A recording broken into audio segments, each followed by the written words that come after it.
हरिः ओम् श्री गुरुभ्यो नमः.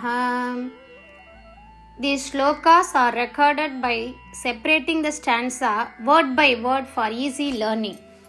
Please share your feedback in the comment. Kindly subscribe and share to others. Om Namo Bhagavate Vasudevaya. Om Namo Narayanaya. Shloka 6. Yudhishthira then began performing the grand Rajasuya Yajna.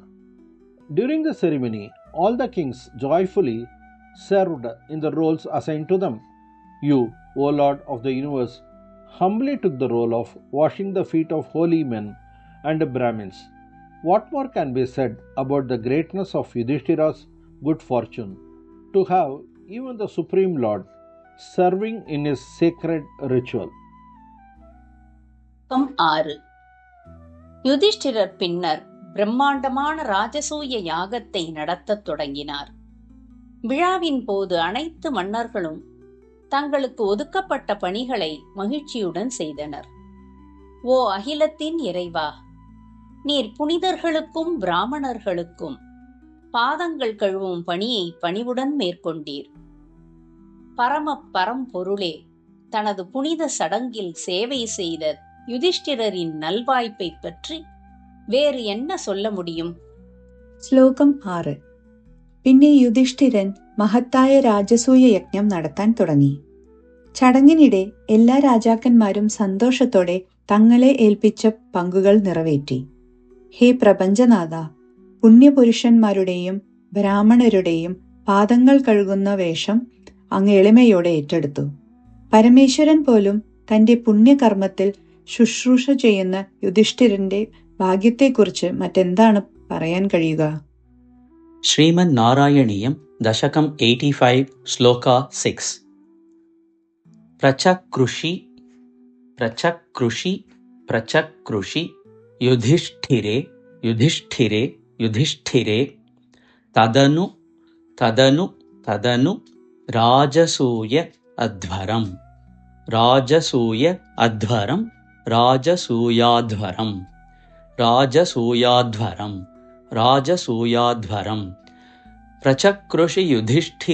തദനു രാജസൂയ രാജസൂയാധ്വരം പ്രചകൃഷി യുധിഷ്ഠിരേ തദനു രാജസൂയാധ്വരം പ്രചകൃഷി യുധിഷ്ഠിരേ തദനു രാജസൂയാധ്വരം Prasanna ഭൃതകീ ഭവത്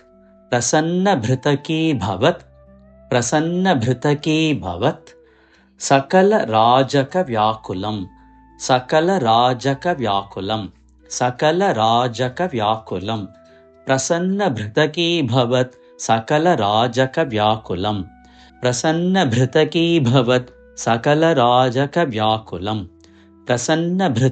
ഭവത് സകല രാജക വ്യാകുലം പ്രസന്ന ഭൃതകീ ഭവത് സകല രാജക വ്യാകുലം പ്രചകൃഷി യുധിഷ്ഠിരേ തദനു രാജസൂയാധ്വരം പ്രസന്ന ഭൃതകീ ഭവത് സകല രാജക വ്യാകുലം പ്രചകൃഷി യുധിഷ്ഠിരേ തദനു രാജസൂയാധ്വരം പ്രസന്ന ഭൃതകീ ഭവത് സകല രാജക വ്യാകുലം പ്രചകൃഷി യുധിഷ്ഠിരേ തദനു രാജസൂയാധ്വരം പ്രസന്ന ഭൃതകീ ഭവത് സകല രാജക വ്യാകുലം ത്വം അപി അയി ജഗത്പതേ ത്വമപ്യയി ജഗത്പതേ ദ്വിജപദ അവനേജ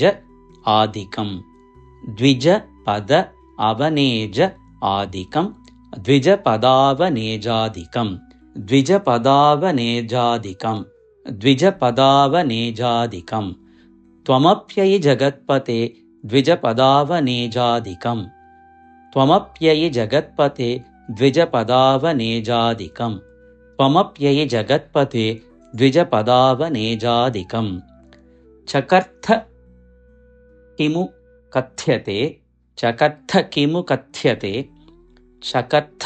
കിമു കഥ്യത്തെ नृपवरस्य भाग्य उन्नतिः नृपवरस्य भाग्य उन्नतिः नृपवरस्य भाग्योन्नतिः नृपवरस्य भाग्योन्नतिः नृपवरस्य भाग्योन्नतिः चकर्थ किमु कथ्यते नृपवरस्य भाग्योन्नतिः चकर्थ किमु कथ्यते नृपवरस्य भाग्योन्नतिः चकर्थ किमु कथ्यते नृपवरस्य भाग्योन्नतिः त्वमप्ययि जगत्पते द्विजपदावनेजादिकं चकर्थ किमु कथ्यते नृपवरस्य भाग्योन्नतिः त्वमप्ययि जगत्पते द्विजपदावनेजादिकं चकर्थ किमु कथ्यते नृपवरस्य भाग्योन्नतिः त्वमप्ययि जगत्पते द्विजपदावनेजादिकं चकर्थ किमु कथ्यते